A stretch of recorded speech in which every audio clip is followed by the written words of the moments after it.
Alright, so we're going to do one lap in the here Mazda Miata.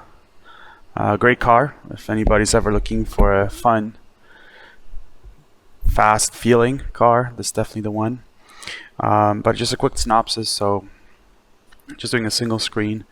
We have a SimuCube Sport system. We have the DK2 test system. All these labels are because it's something we've been running for a couple of years now and always testing, taking apart. And it's one of the ways we keep track of certain things. And we're obviously here in Assetto Corsa. So we're going to click on Start. And we're going to change the view. Something like this. And we're just going to give it a go. So we're just going to go through the Nurburgring here. And this beautiful black beauty. What I'm going to do is just kind of go through what I'm feeling, how the DK2 motion system adds to the overall experience, and kind of what to expect when you get your own. So first of all is engine vibration. So we just released this recently, and the EV is just adds so much more layer. So without even looking at the gauges, just being able to know exactly how and where that needle is just by feel. So for example, the difference between 4, 5 smoother, 6 definitely smoother, and then you get the bounce. So it's going to be about 10 minutes, so sit tight. Let's give it a go. It's going to be a long video, but let's do a whole lap and just kind of see what happens here. Okay, so let's throw it into gear. So right away I can feel obviously the engine vibrating. And this is a soft car, 14-inch tires, I presume. So we have this, and we have also a lot of natural trail braking, just like you saw there. So we're going about 90 kilometers an hour. Hit the brakes, the front end will definitely dip. You feel that in the chassis. Even a slight turn and off throttle, the car rotates nicely. Again, it's not a fast car, definitely a fun car. We actually have one of these here in our lab as well. And again, very easy to set up for the corner and just exit. So feeling a lot of road texture here. And this is what's so fun about it, is you can just have the car sit neutral through the corner until you feel like bring it back and just give it a bit of gas. Just like that. Okay. Again, you feel, and you hopefully see in the video, as the chassis will, it's okay where we can chill for a little bit. As we hit the rumble strips, you get the immediacy of the DK2 system. So it's very fast, very strong, and you feel exactly where each wheel, not each side, not overall heave, but everything from each independent wheel is transferred into the chassis. For example, here, if I just touch this curb a little bit, yeah, it's a lot of fun. Okay, 6.5, 7,000. Give it a shift here. We're in 5th gear. Still kind of slow at 100 and. Okay, we're going to try not to crash here at all. 5,000, and our brakes are kind of weak. So we'll do a 2nd gear here, and it steps out really, really nice. The guys at AC, Kunos, the Assetto Corsa guys, did a really good job tuning this car. We're going to let the ghost go ahead. Again, I'm feeling a ton of road vibration. I think even maybe too much. I think the settings are a little high right now. As viewers always are testing with things. Tap on the brakes a little bit again and feel that right away. And then the same thing with the curbs. The curbs, there's 2 ways that game companies do curbs. They either just draw them like you see them here, where they're just red and white, and then what they do is in the software they outline the area as a curb, and then they tell things like steering systems that that's where the curb is, and the steering system just does that, and that's probably the most efficient way to do it. And a lot of game companies do that. Okay. Wasn't paying attention there. And so what the way that works is certain motion systems like ours won't necessarily pick that up because okay, should pay more attention because the data is actually not there. All it is just a region that's defined within the map that tells you how the wheel should react. And obviously game companies do this a lot because it's efficient, and you don't have to model each individual curve. You're saving polys or polygons on the track, so it loads quicker, and on and on and on. But it's not as realistic. AC AC's here and there, like for example that I felt, meaning that they actually modeled each individual step on the curb, and actually I can actually feel that and hear it. What you hear is, again, when the wheel goes into that area that's defined inside the map, it just plays the sound. But what you really want is, guess what iRacing does and AC and ACC does sometimes, is you want each individual polygon of the track modeled in, especially if you're laser scanning it. You might as well have the full texture detail in there like you have in iRacing. So again, I feel definitely with this car too, it's so soft. The Lotus 49 is also the same way. Again, when I hit that sliding sideways, I could definitely feel. First it was actually the left wheel that hit it, and then the front.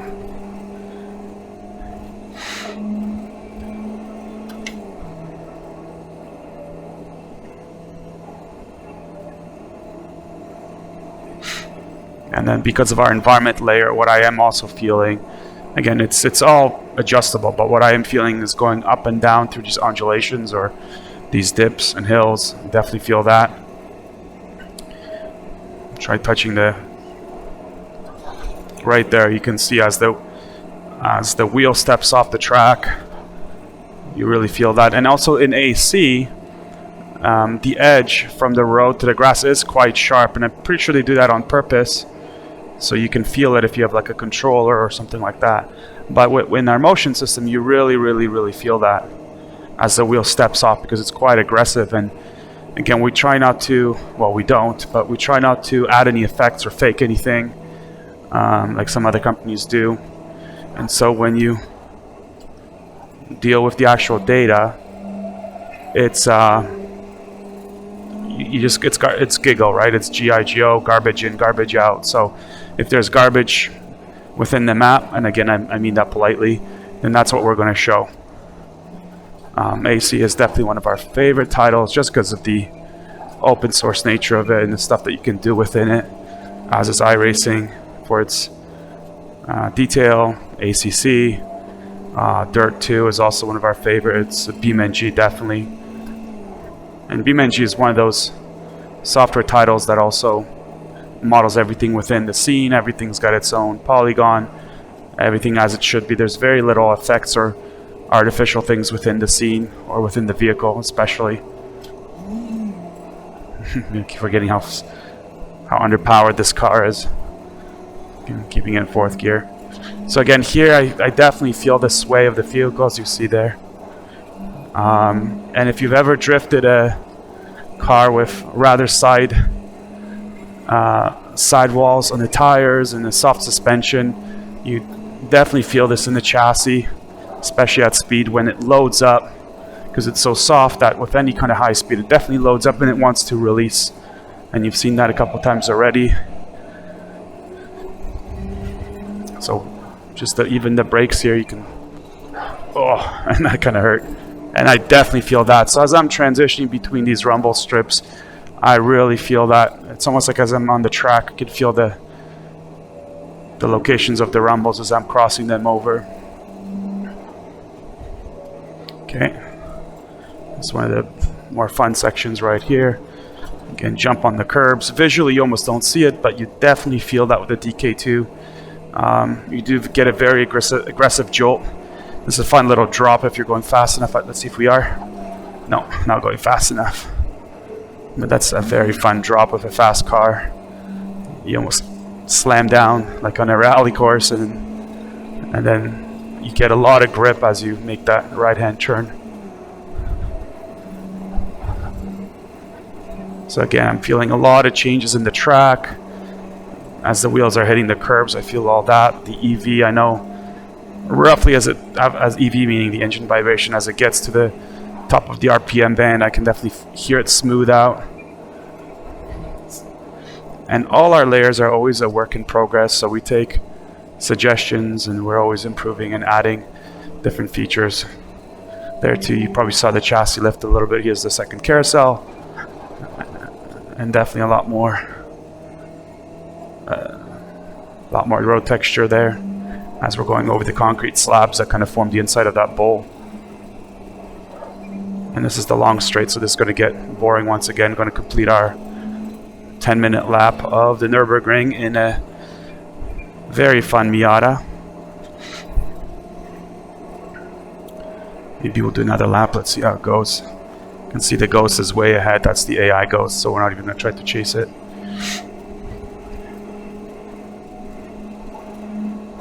Fourth gear. We might not get out of fourth gear in the straights.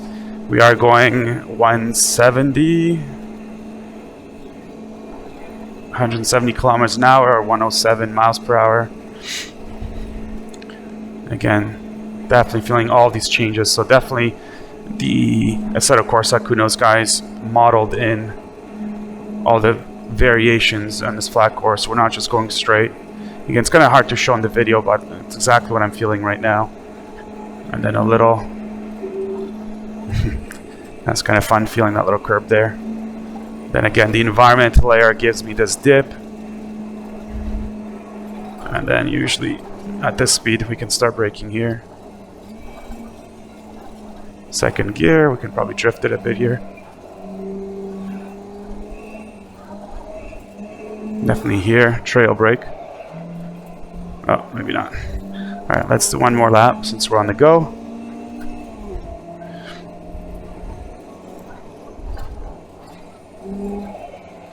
So again, beautiful part about the motion is you can feel the car load up. You can feel it in the steering too. If you have a good direct drive system, you can definitely feel it load up. Revving past 7,000 RPM there. I have to slam on the brakes here because we can't go take this turn this quickly. And she's sliding. Oh.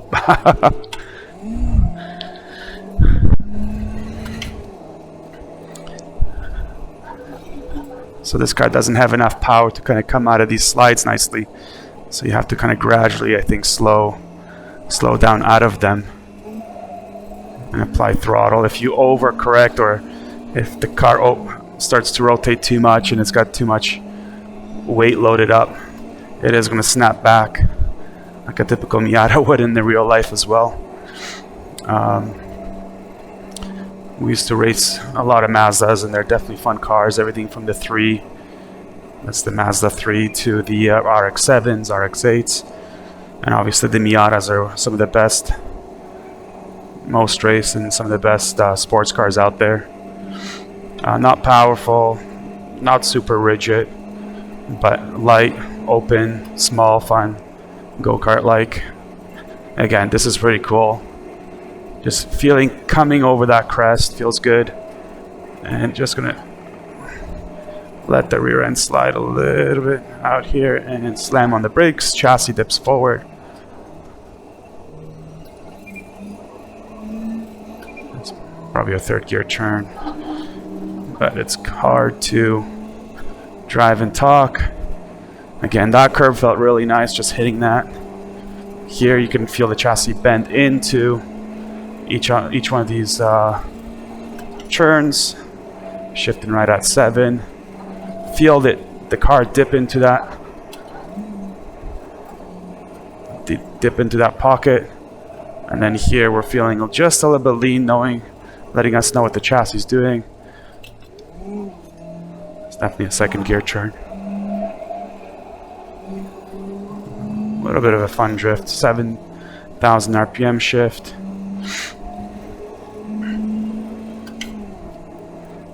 Fourth gear. Slow to accelerate, but ton of fun. And when you're in these small cars in real life too, it's, you know, it's not just about going fast, it's the sensation of feeling like you're going fast. And because the car is so small and so light, you get that nimbleness and get that feeling. And so, you know, oh, that felt pretty rough. But same thing here, you get that feeling of the car. Being light, nimble, but also on 14-inch, narrow, rather tall sidewall tires, and most likely probably small sway bar. So you get this roll, like even here you can feel, you don't see it probably visually as much, but you definitely feel it in the chassis as it loads up on these fast corners. Just like this, the second gear, trail brake a little bit here. Hit that curb, let the wheel come down. So let's hit some more curbs here just so you guys can see what happens, or go off track. So you can see what happens when you go off track. Now off track too, what Assetto Corsa does is they don't actually model each polygon and how it is on the actual track, because that would be wasteful, because we spend most of our time on the track, not off the track. So what Assetto Corsa does, and others, and you can see this in the settings, is when you go into the files of Assetto Corsa, they do have a sinusoidal wave setting, or a wave basically setting for whenever you're off track, and you can adjust that. And we know that because we do modify the game quite a bit for different customers, some of our corporate customers. Again, now it's super fun, so you really dip in with the brakes, and then as soon as you start to accelerate and go up that hill, you feel the little undulations and changes. There I touched something a little bit because again I can feel it. Here too you can see as it steps off. But yeah, so going back to what I was saying is that every time you're off in Assetto Corsa, instead of modeling the actual polygons and texture of the actual track and all the little variances to it, they just give you one up and down motion. Let's do it again here. And you can kind of see it. It's just like, you know, it's pretty consistent. So step off harshly in Assetto Corsa, and then you feel the kind of like a wave. Probably do third here. Yeah, going uphill with this car is a little bit not as exciting. Definitely not a Nurburgring car, but definitely something you want to bring to the Nurburgring just because it's so much fun here. Okay, so we're coming up to the carousel here. Again, just feeling that going up the hill, going over the crests here. Gonna slam on the brakes, go into second. And again, you can feel the texture of the pads here. Chassis leans just enough to feel everything. Driving a lot by the feel. Getting that immediate low latency feedback is really what's important. You can't replicate everything. It's still a simulation. We're not, you know, we don't have additional degrees of freedom. So what we're trying to do a lot here with, especially with the technology that we've developed, is to, and then step off, is to get the immediacy of what's happening with the car, model more of the suspension rather than the sustained G's that everybody else tries to do. And what I mean by the sustained G's is that you'll see this with a lot of other motion systems. I'm not saying it's a bad way to do it. It's just a different philosophy. Us coming from making full motion vehicles for some clients is a fun little slide. You can feel the steering get light. Oh, and I feel the rumbles, and we're back on. The rumbles are very, very rough there. Not sure how they are in real life, but there you can definitely feel them. Here too, you can feel the cobblestones. But what I was saying before is with the full motion, the different full motion philosophy, or different motion philosophies. Ours comes from cars. It's what we know best. It's how we started many years ago. Oh, that's a lot of fun. You can just feel the changes as the suspension lets go and dives in and gets tracked. The car gets traction again. Here too. Here's another dip. So what I feel is the chassis go down, and then I can feel it lean to the left as it's trying to get traction. Hit that curb. We'll miss that one. So you'll see a lot. So going back again once more, is a lot of the other motion companies, they'll try to do a lot of sustained Gs, and the beauty is really pluralistic in a good motion system. It has to have a fast system, quality servos, good algorithms, good connectivity.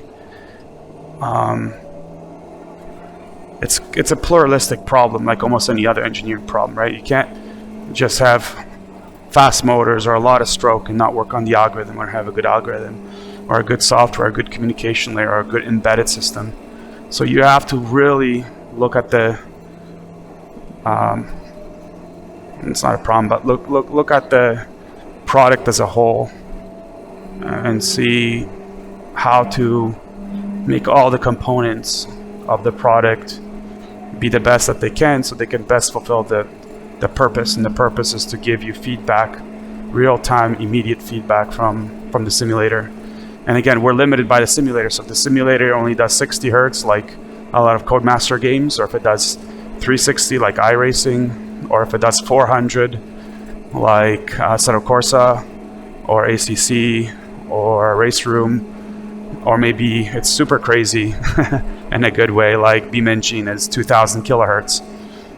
But the main point of it is it is a pluralistic problem, and everything that you're feeling here is only available to what the developers give us. Again, feeling that dip, coming back out of it, a little bit to the left, to the right, and hitting the brakes, maxing it out a bit more. Let's finish with it. Some style, small trail brake into this one. It's probably what happened in real life. The car doesn't have a lot of power, so it's really hard to power out of it. Okay, we're not going to do more than two laps. We're just going to finish off my thought about the other motion systems. Again, not coming down on them. Everybody's got their own style. That is an example of what we do, like just an immediate thrust. You know exactly what is happening. Each wheel is independent, and it's a suspension-based motion system with very little effects. Other companies that come from other industries, like entertainment, for example, they'll focus on effects. So they'll try to make you believe that something is happening to get you immersed in it. And what we believe is we try not to give you effects. What we want to do is give you, like that, that immediate feel of exactly what a car should be. And then other companies, they'll try to do sustained Gs, which again is kind of impossible, but what they'll do is they'll lean you right or left quite a lot. And you'll see that with other motion systems where that follow that philosophy, where the chassis will kind of pivot around the center. It's always kind of like if this was the center, the chassis is always doing this. Whereas, for example, with us, especially when we used to race cars on a track or a circuit many years ago, what we remember about racing, especially when you're on a track like this, is you feel the lean of the vehicle. You know, you kind of feel the load, you feel the limits of the tire, you feel the engine vibration, and you have heave. So heave for us is a very important layer. So for example, even here, there's a little cut in the concrete there which comes out. You can feel that in iRacing and in Assetto Corsa, so that's pretty interesting.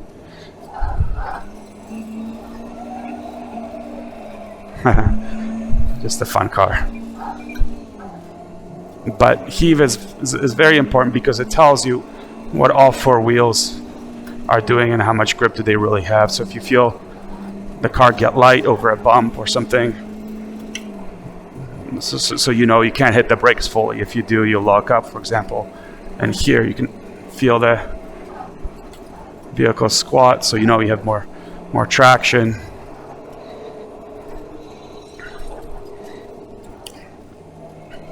This car's a lot of fun. I kind of don't want to stop. But, oh, there you go. Hit the curb there. Came back off. And there you can actually feel the front wheel and the rear wheel come off at different times. Okay, this is going to be a long video.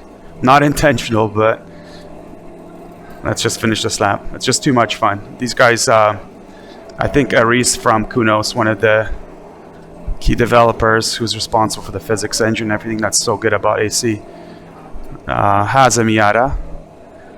Pretty sure he does because I see him on Facebook once in a while, or on Instagram, I believe. I think it's black too. I'm not sure, but so drop a gear here, keep it sideways, and full throttle. Whatever full throttle means in the Miata. It's a lot of fun though. So he probably has first-hand experience how this car feels, which again is really good. And if you just stick to a philosophy, a good philosophy for modeling in the software, then it comes naturally through in motion systems, steering, visuals, everything else.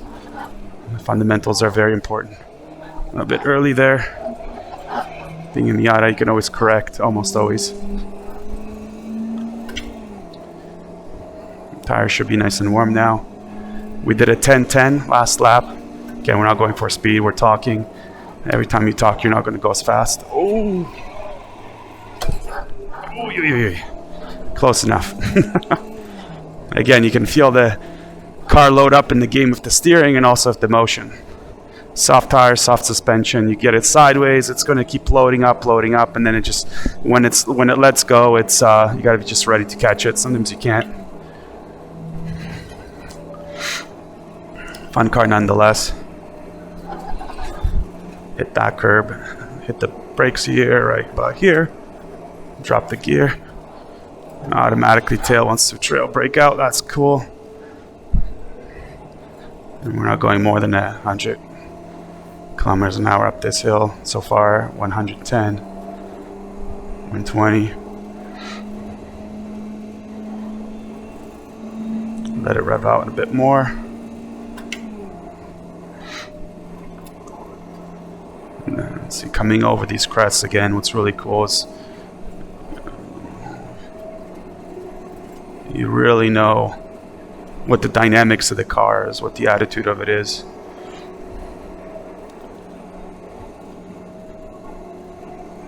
Again, I'm supposed to only do one lap, but it's just too much fun. And then the other test you could also do when you get your motion system or any motion system is do, 5-10 laps on the Nurburgring with a motion system, then turn it off and see what you're missing, because we always adjust ourselves to what we have. So this is a 4K monitor. It's running at 120, probably more frames per second right now, so we get a nice clear view. It's an OLED, so we can get nice crisp colors. And then if you were to go back to any kind of monitor from 10 years ago, a 1080p one, you'd be like, wow, right? But right now this seems normal to us, at least, because we use these monitors quite a lot. Here comes the Carousel. Oh, I've heard friends say that there's actually more grip on the outside of the Carousel sometimes. I'm not sure if that's true. Let's dip into this turn. Decided to go wide on this one. Felt that, whatever that texture was on the outside. Went too low of a gear. Trail brake into some fun. Okay, third gear. And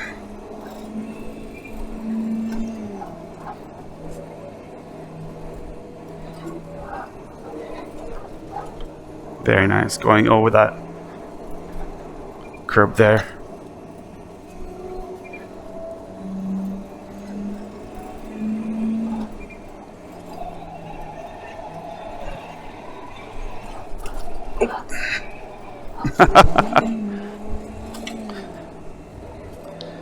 Just managed to catch it. This is probably the strongest rumble, so that's probably modeled in quite well on the ring here. Let's try the sand. And sand is very similar to the grass, so you get this kind of a wave of emotion. Sideways a little bit. Feel the right wheels hit the curb there. Such soft tires at such low speed. Definitely doable.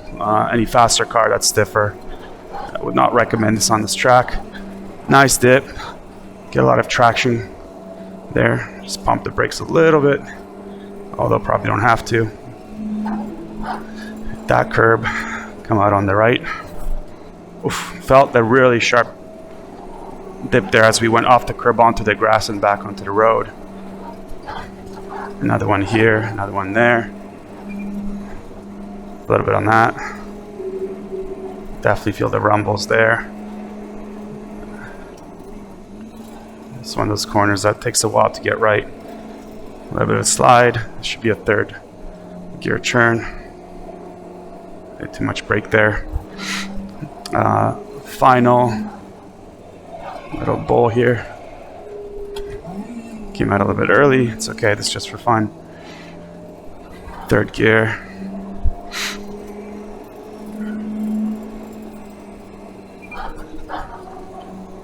Should be able to hold third gear through here now. Fourth gear. And so we're kind of relax.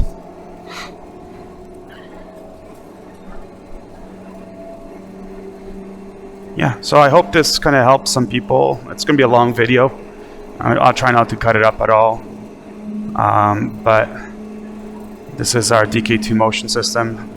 I'm very proud of it. We've used several other motion systems in the past, both personally and for commercial reasons, mostly for commercial reasons.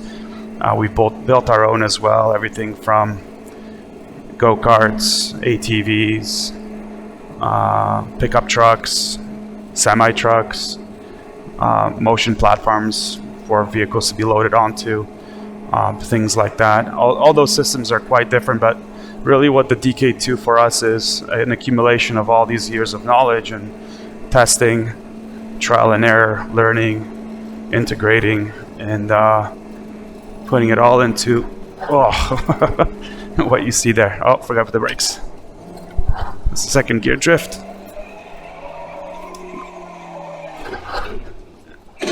And that's where we'll leave it. So yeah, thanks for watching. Hope that helps. And we'll cut it right there.